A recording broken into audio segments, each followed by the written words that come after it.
Practical questions हैं कुछ valuation of goodwill के, जो आपके अनसोल्व वाले क्वेश्चन होते हैं ना लास्ट में प्रैक्टिकल क्वेश्चंस, वो वाले क्वेश्चन मैं आप लोगों को करवाता हूँ। गुडविल वैल्यूएशन में अभी हम जो कर रहे थे वो एवरेज प्रॉफिट मेथड के थ्रू गुडविल की वैल्यूएशन करना सीख रहे हैं।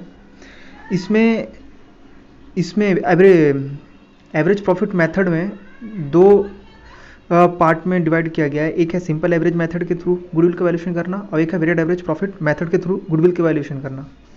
तो सिंपल एवरेज वाला तो बहुत सारे क्वेश्चन कंप्लीट कर चुके हैं हम। अब हम कर रहे हैं वेटेड एवरेज प्रॉफिट के थ्रू गुडविल के वैल्यूएशन करना, उससे रिलेटेड क्वेश्चन करेंगे। ठीक है, तो आप लोगों को पता होगा गुडविल का जो वैल्यूएशन की जाती है वेटेड एवरेज प्रॉफिट मेथड में, आपको ये दिख रहा होगा फॉर्मूला, ये goodwill equal to weighted average profit multiply by number of year purchase, ये ना वेटेड एवरेज प्रॉफिट इनटू में number of year purchase. Number of year purchase क्या होता है बता चुका हूँ। वेटेड एवरेज प्रॉफिट नहीं, अगर वेटेड एवरेज प्रॉफिट कैसे निकलता है ये भी मैं बता चुका हूँ। ठीक है, और नंबर ऑफ ईयर परचेज भी बता चुका हूँ। अगर आपको नहीं पता तो आप पिछला वीडियो देखें, आपको समझ में आ जाएगा। ठीक है, तो मैं आप लोगों को मैं प्रैक्टिकल क्वेश्चन करवा रहा हूँ। प्रैक्टिकल क्वेश्चन उसको करना ज़रूरी है। ठीक है, तो मैं आप लोगों को वो प्रैक्टिकल क्वेश्चन आज करवाऊँगा। क्वेश्चन नंबर 16 में क्या है, इसमें आप पढ़ोगे तो देखोगे आपकी calculate goodwill of the firm on the basis of these year purchase of the weighted average profit of last 4 year. ये जो यहाँ पर जो दीज लिखा हुआ है ना, ये आई थिंक 3 ईयर होगा। ये ना नंबर ऑफ ईयर 3, जो हमारा नंबर ऑफ ईयर परचेज जो है वो 3 ईयर है। ठीक है, तो यहाँ पर आपको 3 कर लेना है, करेक्शन करनी है। तो फ्रॉम द बेसिस ऑफ जो नंबर ऑफ ईयर परचेज है वो हमारा 3 है। ठीक है, और हमें लास्ट 4 ईयर का प्रॉफिट लेना है, उसका वेटेड एवरेज प्रॉफिट निकालना है। फिर उसको हमें किससे मल्टीप्लाई करते हैं, वेटेड एवरेज प्रॉफिट को किससे मल्टीप्लाई करते हैं, नंबर ऑफ ईयर परचेज से, तो गुडविल आ जाता है। The profit of the last 4 financial year ended 31 March 2016 25,000, 2017 27,000, 2018 46,900 और 2019 53,810। The weighted assignment to each year. देखो यहाँ पर आपको ना सोच, वेट जो हम लिखते थे 1 2 3 घटते हुए क्रम में और बढ़ते हुए क्रम में, वो एक्चुअली यहाँ पर लिखा हुआ है कि जो वेट देना है आपको 2016 में 1 देना है, 2017 में 2, 2018 में 3, 2019 में 4, यानी यहाँ भी बढ़ते हुए क्रम में। ठीक है, तो यहाँ पे वेट दे चुका है। लेकिन एक इसमें दिक्कत ये है कि ये जो प्रॉफिट दे रखा है ना ऊपर, इसमें कुछ एडजस्टमेंट करना पड़ेगा आपको। नीचे कुछ एडजस्टमेंट दिए हैं, उस एडजस्टमेंट करने के बाद एडजस्टेड प्रॉफिट निकालना है, एडजस्टेड नॉर्मल प्रॉफिट निकालना है। फिर इस एडजस्टेड नॉर्मल प्रॉफिट को वेट देनी है और वेट देने के बाद वेटेड प्रॉफिट निकालना है और फिर उसको वेटेड एवरेज प्रॉफिट निकालनी है। तो हमें क्या करना होगा, पहले हमें एक्यूरेट प्रॉफिट निकालना पड़ेगा, यानी फ्यूचर मेंटेनेबल प्रॉफिट। ये जो गलतियाँ हो रखी हैं, ये 1 2 3, ये 3 एडजस्टमेंट दे रखे हैं, यानी 3 चीज़ों में गलतियाँ हुई हैं, उसको हमें ठीक करना होगा। फर्स्ट वाला पॉइंट क्या है, इसमें क्या बोल रखा है कि major plant repair was undertaken for 10,000 which was charges to revenue. मतलब क्या हुआ, हमने प्लांट में रिपेयर करवाया 10,000 का। देखो जो अभी इसमें क्या बोल रहा है कि मेजर प्लांट रिपेयर, तो छोटा मोटा रिपेयर होता तो उसको हम रेवेन्यू एक्सपेंडिचर मान सकते थे, यानी इसको प्रॉफिट एंड लॉस अकाउंट में लिख सकते थे। लेकिन अगर मेजर प्लांट रिपेयर है तो फिर हम इसको कैपिटलाइज करना होता है। कैपिटलाइज मतलब इसको प्लांट एंड मशीनरी की कॉस्ट में जोड़ना था, मतलब इसको प्लांट एंड मशीनरी का कॉस्ट मानना था 10,000 को। लेकिन अकाउंटेंट ने क्या कर रखा है, रेवेन्यू एक्सपेंस मान लिया है। तो ये गलती होगी, यानी इसने क्या कर रखा है, प्रॉफिट एंड लॉस अकाउंट में माइनस कर रखा है। तो आपको क्या करना होगा, पहले माइनस हो रखा है। कहने का मतलब मेरा ये है, जब प्रॉफिट एंड लॉस अकाउंट आप बना रहे होगे तो वहाँ पर आपने क्या किया है, टू रिपेयर के नाम से इसको लिख दिया, जबकि ये रिपेयर के नाम से लिखना नहीं था। इसको आपको प्लांट एंड मशीनरी के कॉस्ट में, जो हम बैलेंस शीट बनाते हैं ना, बैलेंस शीट में प्लांट एंड मशीनरी की, जैसे आप न्यू परचेज करते हो प्लांट एंड मशीनरी तो ऐड करते थे, उस तरीके से ये एक तरीके का प्लांट एंड मशीनरी का कॉस्ट था, यानी उसमें इसको ऐड करना चाहिए था, फिर उस पर डेप्रिसिएशन लगता। लेकिन यहाँ पे गलती कर दिया अकाउंटेंट ने। गलती क्या किया है, इसको रिपेयर एक्सपेंस मान लिया है, यानी रेवेन्यू नेचर का एक्सपेंस मान लिया है, जो कि प्रॉफिट एंड लॉस अकाउंट में गया है। इसको मानना क्या चाहिए था, कैपिटल नेचर का, और प्रॉफिट बैलेंस शीट में जाना चाहिए था, और उस पर फिर उस बैलेंस शीट में प्लांट वाली कॉस्ट में ऐड होना चाहिए था, और फिर ऐड होकर फिर उस पर हम क्या करते, डेप्रिसिएशन लगाते, पर ऐसा नहीं हुआ है। तो आप इसमें दो गलतियाँ, एक तो डेप्रिसिएशन नहीं लगाया, तो पहले आपको डेप्रिसिएशन लगाना पड़ेगा। दूसरा, इसने क्या कर रखा है, रेवेन्यू एक्सपेंस मान के प्रॉफिट लॉस अकाउंट में कम कर रखा है, तो पहले उसको हमें ठीक करने के लिए उसको ऐड करना पड़ेगा। तो यहाँ पर हम क्या करेंगे, पहला वाला एडजस्टमेंट बता रहा हूँ क्या करना है। सबसे पहले जो प्रॉफिट दिया हुआ था 16 में 25,000, 17 में 27,000, 18 में 46,908 और 19 में 53,810, पहले हम वो लिख लेंगे, ठीक है। फिर उसके बाद ये जो रिपेयर वाला जो प्लांट है ना, पहले हमने उसको माइनस कर रखा था, अब ऐड कर देंगे 16 में। देखो यहाँ पर जो 2016 बोल रहा है ना, तो 2016 ईयर में ही करेंगे।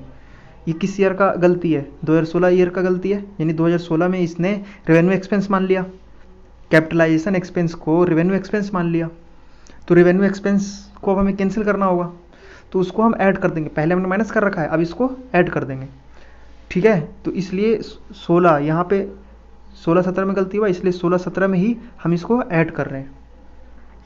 अब अगर ये तो होगी इस रेवेन्यू एक्सपेंस को ठीक करना, आपने इसको क्या किया, रेवेन्यू एक्सपेंस को प्लस करके ठीक कर दिया, यानी उसको कैंसिल कर दिया। उस रेवेन्यू एक्सपेंस जो आपने माना था ना, उसको ऐड करने के बाद वो अब कैंसिल हो गया। अब क्या हुआ है, अब आपको क्या करना है, इसको कैपिटलाइज करना है। जब आप कैपिटलाइज करोगे, कैपिटलाइज करने के बाद, कैपिटलाइज करने से क्या होगा, जो हमारी प्लांट एंड मशीनरी की कॉस्ट है वो बढ़ जाएगी। अब प्लांट की जब कॉस्ट बढ़ेगी तो अब उस पर डेप्रिसिएशन लगाते हैं। फिक्स एसेट्स पे क्या लगता है, डेप्रिसिएशन लगता है, तो फिर अब उस पर हम डेप्रिसिएशन लगाएंगे। डेप्रिसिएशन लगाएंगे तो क्या होगा, उससे हमारा प्रॉफिट एंड लॉस कम होगा। देखो, जब भी तुम ये वाला एडजस्टमेंट कर रहे हो ना, जब तुम एडजस्टमेंट कर रहे हो तो तुम्हें पता क्या माइंड में लाना है, इस प्रॉफिट में क्या इफेक्ट करेगा, ये जो गलतियाँ हुई है इस गलती से प्रॉफिट में क्या इफेक्ट होगा, तुम्हें उसके बारे में सोचना है। तो यहाँ पर रेवेन्यू एक्सपेंस मान लिया, उससे हमारा क्या प्रॉफिट कम हो गया होगा, अब उसको हम ऐड कर देंगे तो बढ़ जाएगा, तो वो तो गलती ठीक हो गई। अब बात करते हैं इस पे डेप्रिसिएशन लगेगा, क्योंकि फिक्स एसेट्स पे डेप्रिसिएशन लगता है। तो फिक्स एसेट पे जब तुम डेप्रिसिएशन लगाओगे तो देखो, अभी तक तो डेप्रिसिएशन लगा नहीं होगा इस 10,000 पे। 10,000 पे अगर हम 10,000 पे डेप्रिसिएशन लगा नहीं होगा, तो अब हम डेप्रिसिएशन लगाएंगे। डेप्रिसिएशन लगाएंगे तो हमारा प्रॉफिट कम होगा। तो इसी तरीके से यहाँ डेप्रिसिएशन लगा रखा है 10%, 2016 में भी लगेगा, 16-17 में भी लगेगा, ठीक है। तो 10,000 पे जब आप 10% निकालोगे तो 1,000 आएगा। उस 1,000 को क्या करेंगे, 16-17 में माइनस करेंगे। फिर ये क्या होगा, हर साल लगेगा। अब ये 10,000 जैसे प्लांट एंड मशीनरी में कॉस्ट को हमने ऐड कर दिया, अब उसकी वजह से उसकी वैल्यू बढ़ी होगी, ठीक है। तो वैल्यू बढ़ा होगा, तो यानी 10,000 से वैल्यू बढ़ा है ना, उस पर तो डेप्रिसिएशन नहीं लगा, तो आपको अब 10,000 पर डेप्रिसिएशन लगाना है। तो 10,000 पर जब डेप्रिसिएशन लगाओ तो 1,000 आएगा, तो एक तो 2016-17 में। फिर ये आगे आने वाला जो ईयर है उसमें भी तो डेप्रिसिएशन लगेगा, ठीक है, तो उस पर भी डेप्रिसिएशन लगेगा। फिर 900 डेप्रिसिएशन है, फिर 810 डेप्रिसिएशन है। आपको ये बार बार कम क्यों हो रहा है, क्योंकि यहाँ WDV मेथड है, यहाँ बोल रखा है कि किस मेथड से डेप्रिसिएशन लगाना है। यहाँ पर आप देखो ना, तो लिख रखा है कि जो डेप्रिसिएशन लगानी है, डेप्रिसिएशन 10% रिड्यूसिंग बैलेंस मेथड। यहाँ पर क्या लिखा हुआ है, रिड्यूसिंग बैलेंस मेथड।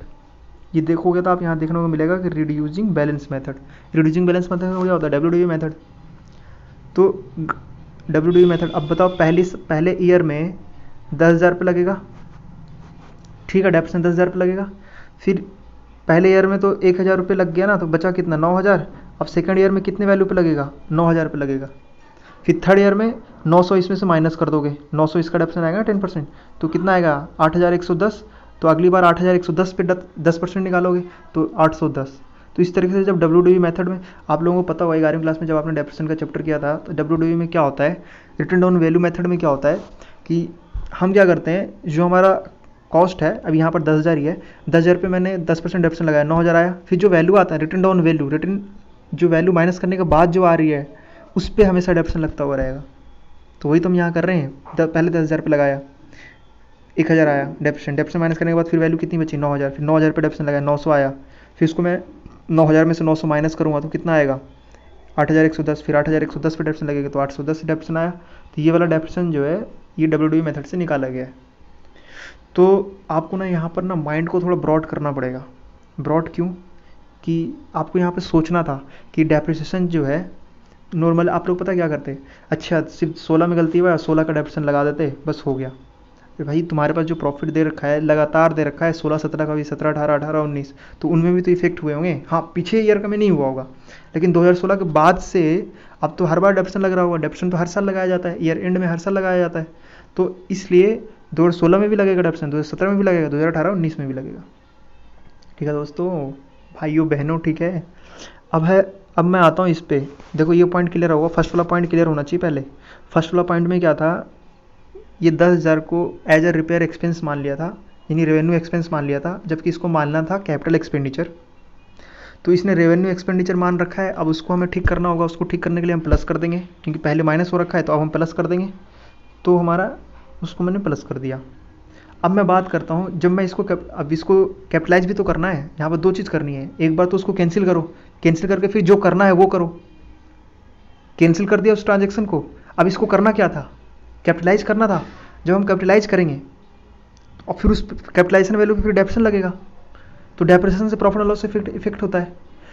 यानी कैपिटलाइजेशन, हमारी प्लांट की मशीनरी बढ़ रही है तो उससे हमारा प्रॉफिट एंड लॉस पे फर्क नहीं पड़ा, लेकिन उस प्लांट एंड मशीनरी पे जो हम डेप्रेशन लगाएंगे उससे प्रॉफिट एंड लॉस पे फर्क पड़ेगा, प्रॉफिट एंड लॉस पे फर्क पड़ेगा। तो जो हमारा उस डेप्रिसिएशन से प्रॉफिट एंड लॉस पे फर्क पड़ेगा ना, वो लिखना। प्रॉफिट एंड लॉस पे जो प्रॉफिट एंड लॉस को जो इफेक्ट करता है ना, वो चीज़ें यहाँ पर एडजस्ट करनी है। तो डेप्रिसिएशन इफेक्ट करेगा ना, तो इसलिए यहाँ पर हम डेप्रिसिएशन को एडजस्ट कर रहे थे। तो फर्स्ट वाला मुझे समझ में आ रहा है कि आपको लोगों को ना फर्स्ट वाला एडजस्टमेंट समझ में आ गया होगा। अब मैं सेकंड एडजस्टमेंट बताता हूँ। Closing stock the year ended 31 March 2017 and 2018 over valued bye 1000 and 2000 respectively. यहाँ पर क्या किया है अकाउंटेंट ने, क्लोजिंग स्टॉक को ज़्यादा लिख दिया है, ओवर वैल्यूड हो गया यानी ज़्यादा लिख दिया है। अब ये बताओ तुम, ट्रेडिंग अकाउंट जब तुम बनाते थे 11वीं क्लास में, टी शेप में ट्रेडिंग अकाउंट बनाते थे, तो वहाँ पर क्या होता था, इधर आप ओपनिंग स्टॉक लिखते थे, ठीक है, फिर परचेज लिखते थे, फिर उसके बाद डायरेक्ट एक्सपेंस लिखते थे, इधर सेल लिखते हैं, फिर क्लोजिंग स्टॉक लिखते हैं, फिर यहाँ पे आप टोटल करते हो, ठीक है। तो यहाँ से आपका क्या आ जाता है, ग्रॉस प्रॉफिट। यहाँ पर ग्रॉस प्रॉफिट क्यों आता है, जबकि इधर मान लो इधर 8 लाख है, ठीक है, इधर टोटल किया मैंने तो इधर 8 लाख आया। इस टोटल में सेल इंक्लूड है और क्लोजिंग स्टॉक इंक्लूड है, ठीक है, और इधर में ओपनिंग स्टॉक है, परचेज है, डायरेक्ट एक्सपेंसेस है। अब तुमसे मैं ये पूछता हूँ कि अगर मैं यहाँ पर ज़्यादा वैल्यूशन कर रखा हूँ, यानी ज़्यादा वैल्यू कर रखा है, 10,000 पे ज़्यादा वैल्यू कर रखा है, तो उसकी वजह से क्या हो रहा होगा, तुम्हारा जो ये वाला प्रॉफिट है ना, ये ज़्यादा आ रहा होगा। यानी तुमने क्या कर दिया है, प्रॉफिट ज़्यादा लिख दिया है। मैं तुम्हें एक प्रैक्टिकली दिखाता हूँ, मैं एक कोशिश करके दिखाता हूँ मैं तुम्हें। देखो मैं तुम्हें दिखाता हूँ। एक ना ट्रेडिंग अकाउंट मैंने बना रखा है, ट्रेडिंग अकाउंट।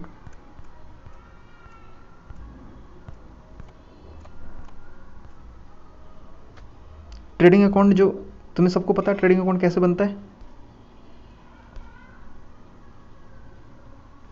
ये देखो ट्रेडिंग अकाउंट ये है, मैंने ओपनिंग स्टॉक लिख रहा है 1 लाख, परचेज लिख रहा है 5 लाख, और ये डायरेक्ट एक्सपेंस लिखा है 2 लाख, इधर लिख रखा है सेल लिख रखा है 6 लाख, क्लोजिंग स्टॉक लिख रहा है 2,50,000। मैं तुमसे ये बोलना चाहता हूँ ना यार, कि अगर मैं क्लोजिंग स्टॉक में यहाँ पर अगर मैं 10,000 बढ़ा दूँ, अगर मैं 10,000 यहाँ पर बढ़ा दूँ, तो तुम मुझे ये बताओ क्या फ़र्क पड़ेगा इसमें, प्रॉफिट में क्या फ़र्क पड़ेगा। ये जो प्रॉफिट है हमारा ग्रॉस प्रॉफिट, इसमें क्या फ़र्क पड़ेगा, मुझे ये सोच के बताओ तुम सब। अगर मैं क्लोजिंग स्टॉक में 10,000 रुपये ऐड कर दूँ, इसमें ऐड कर दूँ 10,000 रुपये, अगर मैं 10,000 रुपये इधर ऐड कर दूँ, तो इस प्रॉफिट में क्या फ़र्क पड़ेगा। ये जो हम ग्रोथ बैलेंसिंग फिगर जो निकालते हैं ग्रोथ प्रॉफिट, उस पर क्या फ़र्क पड़ेगा। देखो मैं बताता हूँ, जब हम इधर 10,000 जोड़ेंगे तो ये कितना हो जाएगा, 8,60,000 हो जाएगा। यहाँ पर कितना हो जाएगा, 8,60,000। यहाँ भी हम यही लिखेंगे 8,60,000, ठीक है। जब मैं इसको जोड़ रहा हूँ, इसको जोड़ रहा हूँ, तो 5 2 7 1 8 लाख है। तो यहाँ पर जो हमारा ग्रोस प्रॉफिट है, बैलेंसिंग फिगर कितना बचेगा। अगर 8,60,000 में से 8 लाख माइनस कर दूँ, 8 लाख माइनस कर दूँ, 8,60,000 में से 8 लाख माइनस कर दूँ, कितना बचेगा, 60,000 बचेगा। तो ये जो 60,000 है, ये जो 60,000 आया, हमारा ग्रोस प्रॉफिट 60,000 हो गया। अब तुम्हें ये बढ़ा, ग्रोस प्रॉफिट यहाँ पर क्या होगा, पहले 50 था अब 60 हो गया, किसकी वजह से, क्लोजिंग स्टॉक को ओवर वैल्यूशन करने की वजह से। अगर मैं 10,000 इसमें ऐड कर देता हूँ तो हमारा ग्रोस प्रॉफिट जो है बढ़ जाता है, ठीक है ना। तो अगर किसी अकाउंटेंट ने ग्रोस प्रॉफिट को बढ़ा रखा है, इसका मतलब कि प्रॉफिट बढ़ रखा है। क्लोजिंग स्टॉक बढ़ा रखा है, इसका मतलब ग्रोस प्रॉफिट बढ़ रखा है, ठीक है। ये समझ में आया, क्लियर हुआ कि अगर हम क्लोजिंग स्टॉक को बढ़ाते हैं तो इसका मतलब प्रॉफिट बढ़ा हुआ है। ये यहाँ से आप करके देख लेना प्रैक्टिकली। तो ये तो मैं समझ रहा हूँ कि ये समझ में आ गया होगा। अब तुम्हें मैं एक चीज़ और बता दूँ, जैसे 2018-19 में मैंने क्लोजिंग स्टॉक लिखा है यहाँ पर, क्लोजिंग स्टॉक जो मैंने लिख रखा है वो लिख रखा है यहाँ पर 2,50,000, ठीक है। तुम्हें ये होगा कि हर साल हमें फाइनेंशियल ईयर जो हमें फाइनेंशियल स्टेटमेंट जो बनाना होता है हर साल बनाना होता है, तो मैंने इस साल 2,50,000 लिखा है। अगले साल ये पता है क्लोजिंग स्टॉक अगले साल ओपनिंग बन जाता है, ये 18-19 का है ना, 19-20 में यही क्लोजिंग स्टॉक ओपनिंग बन जाएगा। तो मैंने तुम्हें अभी जो इफेक्ट बताया था क्लोजिंग स्टॉक ज़्यादा करने की वजह से यहाँ प्रॉफिट बढ़ रहा है। अब यहाँ पर ओपनिंग जब अगली साल की मैं बात करूँ, ये तो था हमारा 18-19 का, अब मैं अगली साल की बात करूँ तो अगली साल पता क्या हुआ होगा, ओपनिंग स्टॉक ज़्यादा हो रखा है। ओपनिंग स्टॉक अगर 10,000 से ज़्यादा हो रखा है तो उसकी वजह से हमने क्या कर रखा है, प्रॉफिट को कम कर रखा है। तो तुम्हें क्या करना होगा ठीक करने के लिए प्लस, ठीक है। फिर से समझ लो मैं क्या कह रहा हूँ, जैसे 18-19 में तुमने 10,000 रुपये ज़्यादा लिख रखा है, उसकी वजह से तुम्हारा प्रॉफिट ज़्यादा है, तो यहाँ पर तुम एडजस्टमेंट करने के लिए माइनस करोगे, यानी कि उस प्रॉफिट को कैंसिल करने के लिए माइनस करोगे। लेकिन नेक्स्ट ईयर में उसी चीज़ को वो अगले साल वो ओपनिंग स्टॉक बन जाएगा ना, ओपनिंग स्टॉक बनने की वजह से तुम्हारा ये जो प्रॉफिट है ये कम आ रहा होगा उतना से जितना तुमने ज़्यादा कर रखा था। तो अगली इसको ठीक करने के लिए तुम ग्रॉस प्रॉफिट में क्या करोगे, ऐड। तो यहाँ पर जो एडजस्टमेंट है, ये जो एडजस्टमेंट दे रखा है सेकंड वाला एडजस्टमेंट क्वेश्चन नंबर 17 में, जो हमारा क्वेश्चन नंबर 17 है उसमें जो एडजस्टमेंट जो दिया हुआ है कि हमारा जो क्लोजिंग स्टॉक है वो ओवर वैल्यूशन हो गया है, यानी हमने ज़्यादा लिख दिया है। अब ज़्यादा लिखने की वजह से हमारा ग्रॉस प्रॉफिट उस ईयर में तो बढ़ गया होगा, तो हम उस ईयर में प्रॉफिट को कम करेंगे, सही करने के लिए क्या करेंगे, प्रॉफिट को कम करेंगे। तो मैं यहाँ पर कर रहा हूँ प्रॉफिट को कम, कितने से, 1,000 से, हमारा 2017 में था, तो मैं 31 मार्च 2017 ईयर एंड का है ना, 16-17 इस ईयर में 16-17 में मैं क्या करूँगा, 1,000 से प्रॉफिट को कम करूँगा। तो मैं यहाँ पर कम कर रहा हूँ, देखना ये जो मैंने लिखा है ना यहाँ पर 16, 17, 17, 18, ये 1,000 मैंने कम किया हुआ है, ठीक है। फिर उसके बाद ये 2,000 भी उसी तरीके से ज़्यादा हो रखा है, तो 2,000 को भी मैं कम करूँगा। ये क्या था 18-19, तो 18-19 में भी मैं 2,000 को कम कर दिया। ये तो बात हो गई क्लोजिंग स्टॉक की। अब यही अगले साल, जैसे ये जो 1,000 जो ज़्यादा हो रखा है ये अगले साल ओपनिंग बन जाएगा, 17-18 में ओपनिंग बन जाएगा। और ओपनिंग में क्या हो, अब ओपनिंग आपने अगर ज़्यादा लिख दिया तो उसकी वजह से आपका प्रॉफिट कम हो रखा है, तो उसको आप ऐड करोगे, ठीक है। तो इसको इसका दो जगह इफेक्ट, ये जो ट्रांजेक्शन है ना सेकंड वाला ट्रांजेक्शन, इस ट्रांजेक्शन को आपको दो जगह इफेक्ट, ओपनिंग स्टॉक में भी इफेक्ट होगा, क्लोजिंग स्टॉक में भी इफेक्ट होगा। पहले तो ये आपको समझना पड़ेगा, समझ रहे हो, पहले आप तो ये समझना पड़ेगा कि इस ट्रांजेक्शन की वजह से क्लोजिंग स्टॉक में भी इफेक्ट हो रहा है और ओपनिंग स्टॉक में भी। अगले साल के हमारा क्या होता है, 16-17 का जो क्लोजिंग स्टॉक है वो अगले साल ओपनिंग बन जाएगा, तो उस ईयर के लिए ओपनिंग स्टॉक भी इफेक्ट हो रहा है। तो अगर मैं यहाँ पर 1,000 को 17-18 में अगर क्लोजिंग स्टॉक हमने ज़्यादा लिख दिया था, अब इसको हमने यहाँ पर कम किया, यानी प्रॉफिट कम किया, अगली बार ये प्रॉफिट आपको बढ़ाना पड़ेगा, अगले साल इस प्रॉफिट को बढ़ाना पड़ेगा, क्योंकि उसकी आपकी क्या होगा, अगले साल उतना प्रॉफिट आपका कम हो रहा होगा। तो इसलिए यहाँ पर जो है ना 17-18 में 1,000 प्रॉफिट को ऐड किया जा रहा है और ओपनिंग 2,000 को ऐड किया जा रहा है। समझ में आ गया क्यों ऐड कर रहे हैं? आप ना उसको ट्रेडिंग अकाउंट बना के देख लेना, चेक कर लेना क्यों हम कर रहे हैं, ये दो इफेक्ट क्यों हो रहे हैं। ये दो इफेक्ट को आपको समझना जरूरी है। ये तभी समझ में आएगा जब आप ट्रेडिंग अकाउंट बनाओगे और उसको जब अगली बार ट्रांसफर करोगे, क्लोजिंग स्टॉक अगली बार ओपनिंग स्टॉक बन जाता है और वो ओपनिंग स्टॉक की वजह से हमारा प्रॉफिट क्या हो गया होगा, कम हो गया होगा। अब हम उसको बढ़ाएंगे, ठीक करने के लिए उसको बढ़ाएंगे, इसलिए यहाँ पर इसको बढ़ा रहे हैं। अब मुझे पता है आप लोगों को समझ में आ गया होगा, अब ठीक है, नहीं समझ में आएगा तो मुझे कॉल कर लेना। अब मैं बात करता हूँ ट्रांजेक्शन थर्ड की। ट्रांजेक्शन थर्ड में क्या बोल रहा है, एनुअल चार्जेज, जो हमारे प्लांट एंड मशीनरी के जो एनुअल चार्जेज होते हैं उसको अकाउंटेंट माइनस करना भूल गया, मतलब प्रॉफिट एंड लॉस अकाउंट में नहीं लिखा है। तो अब हमें क्या करना होगा, इसको हमें लिखना होगा, यानी एक तरीके का एक्सपेंस था जो वो भूल गया लिखना, ठीक है। तो एक्सपेंस तो नॉर्मल एक्सपेंस तो हमें लिखना माइनस करना चाहिए ना, उस प्रॉफिट में से माइनस नहीं हुआ तो अब माइनस कर दो। तो इसलिए यहाँ पर ना इस 5,000 को हम हर साल इसको माइनस कर दें, इसमें ईयर तो बताया नहीं, तो हर साल ये गलती हुई होगी, तो इसलिए हर साल इसको 5,000 माइनस करेंगे, ठीक है। तो हमने सब एडजस्टमेंट कर लिया। तुम एडजस्टेड प्रॉफिट निकालोगे, इस एडजस्टेड प्रॉफिट को वेट दोगे, वेट देने के बाद इस प्रॉफिट को वेट से मल्टीप्लाई करोगे, ठीक है। तो फिर उसके बाद वेटेड एवरेज प्रॉफिट निकालोगे। वेटेड एवरेज प्रॉफिट कैसे निकालोगे, ये जो वेट प्रॉफिट है मल्टीप्लाई बाई ये टोटल वेट, 40,000 वेटेड प्रॉफिट आ गया। फिर हम इसको वेटेड एवरेज प्रॉफिट को नंबर ऑफ ईयर परचेज से मल्टीप्लाई करेंगे। नंबर ऑफ परचेज ईयर यहाँ पर 3 था, मैंने ऊपर बताया था, इसको करेक्शन को ठीक कर लेना, यहाँ पर 3 लिखा हुआ है, ठीक है। तो ये 3 से मल्टीप्लाई करेंगे इसको, तो ये 1,20,000 जो आएगा ये हमारा गुडविल है। तो ये था क्वेश्चन नंबर 16 जो बहुत इंपॉर्टेंट है, इसमें एडजस्टमेंट समझना, ठीक है। तो नहीं समझ में आया होगा तो मुझे बता देना फिर से एक बार फिर से।